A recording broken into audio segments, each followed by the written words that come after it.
Hello guys, welcome to Solutions Hub. On today's tutorial, we are going to show you how to use the REPT function in Excel.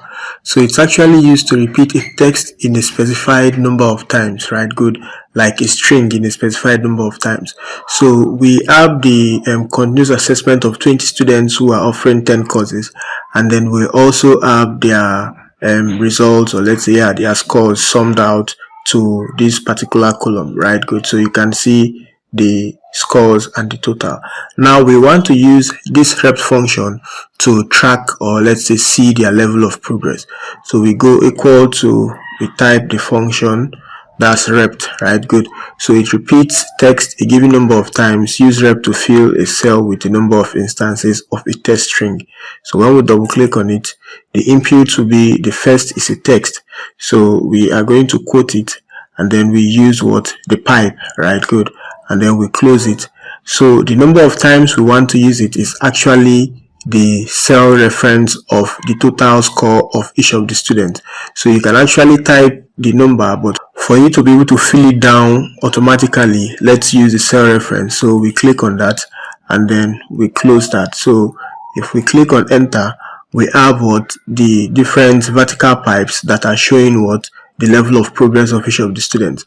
So in order to enhance the visualization of this particular cell, we are going to change the font to a font called Playbill. It now looks like a spread horizontal bar, right? Good. Now what will now happen is that we are going to autofill, and then when we autofill, you are going to see that from this visualization you would see the progress of each of the students. Now it might look as though they are very close, because you can see the total is also very close. So let's try to reduce some of the values so that you now see that the visualization has actually been altered, right? Good. So if we take that to 5, or maybe let's take that to 45, you see now that there's an overshoot, right? Good. But this gives you like a dynamic way to actually visualize or show the progress of the students whose results you are trying to compute, right? Good. So you can use it in different ways, maybe to track sales record, or maybe any other task you can think of. So this is how we are going to use the REPT function on today's tutorial. There are different applications of this function. You can explore and exploit them.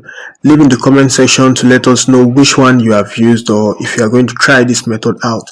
So until we see you on the next tutorial, ensure you keep staying safe and have a fantastic time. Bye.